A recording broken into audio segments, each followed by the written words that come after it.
छठ पूजा तीसरा दिन, संध्या अर्घ्य की विस्तृत कथा। जब डूबते सूर्य की आराधना होती है। तीसरा दिन है संध्या अर्घ्य का दिन। यह दिन छठ पूजा का सबसे भव्य और भावनात्मक क्षण होता है। पूरा गांव, पूरा शहर घाटों पर उमड़ा हुआ होता है। सूरज धीरे धीरे ढल रहा होता है। पानी की लहरों में सुनहरी किरणें झिलमिला रही होती हैं। ढोलक, मंजीरे, लोकगीत और आरती की आवाजें पूरे वातावरण में गूंजती हैं। इस दिन व्रती मां छठी मैया और सूर्य देव को अस्ताचलगामी सूर्य, डूबते सूरज का अर्घ्य देती हैं। यह अर्घ्य केवल सूर्य की पूजा नहीं, बल्कि जीवन में प्रकाश और अंधकार दोनों को स्वीकार करने का प्रतीक है। पौराणिक कथा, सूर्य पुत्री छठी मैया की महिमा। प्राचीन कथा के अनुसार जब राजा प्रियव्रत और रानी मालिनी ने अपने पुत्र की मृत्यु पर तपस्या की, तब छठी मैया ने आकर उन्हें आदेश दिया कि दीदी, मेरी आराधना सूर्यास्त और सूर्योदय दोनों समय करो, क्योंकि सूर्य केवल ऊर्जा ही नहीं, जीवन का संतुलन भी है। राजा ने ठीक वैसे ही किया। पहले दिन नहाए खाए, दूसरे दिन खरना और तीसरे दिन सूर्यास्त के समय अर्घ्य दिया। जब उन्होंने डूबते सूर्य को जल अर्पित किया, तो आकाश में एक दिव्य आभा फैली और आवाज आई, तुम्हारे पुत्र को जीवन मिला। तब से हर छठ व्रती संध्या समय सूर्य को अर्घ्य देता है। यह क्षण जीवन की आस्था और पुनर्जन्म का प्रतीक बन गया। संध्या अर्घ्य का आध्यात्मिक अर्थ। संध्या अर्घ्य का भाव बहुत गहरा है। जब सूरज ढलता है तो यह हमें याद दिलाता है, हर सफलता, हर चमक, हर जीवन कभी न कभी ढलता है।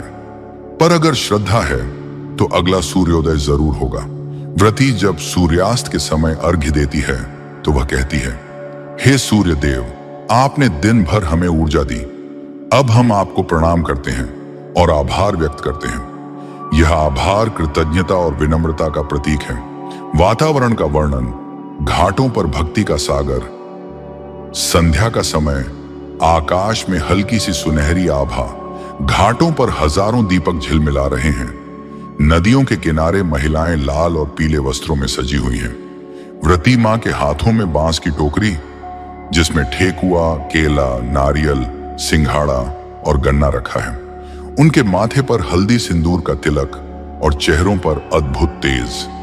बच्चे और परिवार के सदस्य छठ मैया की जय के नारे लगाते हैं। लोकगीत गूंज रहे हैं, कांच ही बांस के बहंगिया, बहंगी लचकत जाए, पब नवा बहे पुरवया, छठी मियां आई। हर चेहरा श्रद्धा और आनंद से भरा हुआ है। एक भावुक कथा, वृद्ध मां का अर्घ्य। कहते हैं, एक गांव में एक वृद्ध मां थी। नाम था देवीसिया। उसके सारे बच्चे शहर में बस गए थे, पर वह हर साल अकेली छठ करती थी। उसकी उम्र 75 वर्ष थी, फिर भी उसने संध्या अर्घ्य का व्रत छोड़ा नहीं। लोगों ने कहा, अब तुम बूढ़ी हो गई हो, इतनी देर तक पानी में क्यों खड़ी रहती हो?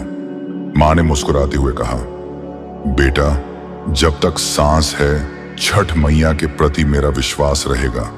यह व्रत मेरे बच्चों की खुशियों की डोर है। वह संध्या समय नदी में खड़ी हुई, दीपक जलाया, अर्घ्य दिया और धीरे से बोली, हे छठी मैया, मेरे बच्चों की रक्षा करना।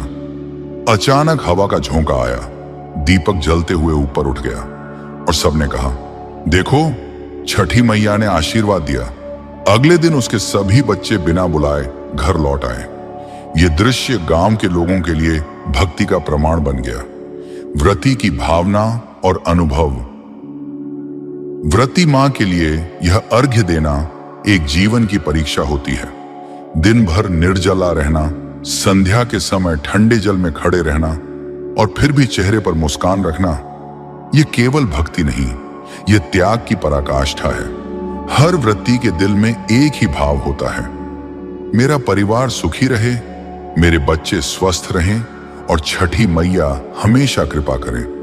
लोकगीत, भक्ति और संस्कृति।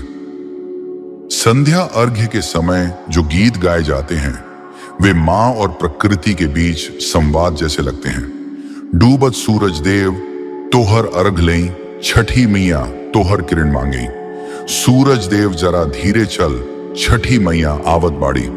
ये गीत व्रती की श्रद्धा, समर्पण और प्रेम का भाव प्रकट करते हैं। वैज्ञानिक दृष्टिकोण: संध्या के समय सूर्य की किरणें इंफ्रारेड और यूवी बैलेंस में होती हैं, जो शरीर के लिए फायदेमंद होती हैं। पानी में खड़े होकर सूर्य की इन किरणों को ग्रहण करना शरीर के अंदर विटामिन डी का संतुलन बनाता है और मन को शांत करता है। इसलिए यह व्रत न केवल धार्मिक बल्कि वैज्ञानिक रूप से भी अत्यंत लाभकारी है। परिवार और समाज की एकता: छठ पूजा का यह दिन केवल एक व्रत नहीं बल्कि परिवार और समाज को जोड़ने वाला पर्व है। बच्चे दीपक सजाते हैं, पुरुष घाटों की सेवा करते हैं और महिलाएं एक दूसरे की मदद करती हैं। हर घर से आवाज आती है, मैया छठी आइल बाड़ी, घरवा में उजियार भइल। यह दृश्य पूरे समाज में एकता, प्रेम और सहयोग का संदेश देता है। आध्यात्मिक संदेश: संध्या अर्घ्य हमें यह सिखाता है, जीवन में हर ढलता सूरज अंत नहीं बल्कि एक नए सवेरा की तैयारी है। व्रती जब डूबते सूर्य को अर्घ्य देती है, वह जीवन के उतार चढ़ाव को स्वीकार करती है। यह विनम्रता, आभार और आत्मनियंत्रण की चरम अभिव्यक्ति है। भक्ति चरम पर: जैसे जैसे सूर्य की किरणें जल में डूबती हैं, वैसे वैसे व्रती के आंसू और भक्ति दोनों एक साथ बहते हैं। वह कहती है, हे सूर्य देव, आज आपकी आराधना से मेरा जीवन प्रकाशित हो गया। कल आपके उदय के साथ मैं फिर एक नई शुरुआत करूंगी। यह क्षण अध्यात्म का सर्वोच्च बिंदु होता है। तीसरा दिन संध्या अर्घ्य छठ पूजा का हृदय है। यह वह क्षण है जब व्रती, परिवार, समाज और प्रकृति सब एक हो जाते हैं। सूर्य को दिया गया अर्घ्य केवल जल नहीं बल्कि कृतज्ञता, विश्वास और जीवन का आशीर्वाद है। सूर्य ढले या उगे, श्रद्धा कभी न ढले। यही है छठ पूजा का संदेश। अगर आपको यह संध्या अर्घ्य की भावनात्मक और पवित्र कथा पसंद आई हो तो इसे लाइक करें, शेयर करें और हमारे चैनल को सब्सक्राइब करना न भूलें। अगली कड़ी में हम लाएंगे उषा अर्घ्य, चौथे दिन की भोर की कथा, जहां उगते सूर्य के साथ जीवन में नई शुरुआत होती है। जय छठी मैया, सूर्य देव की जय।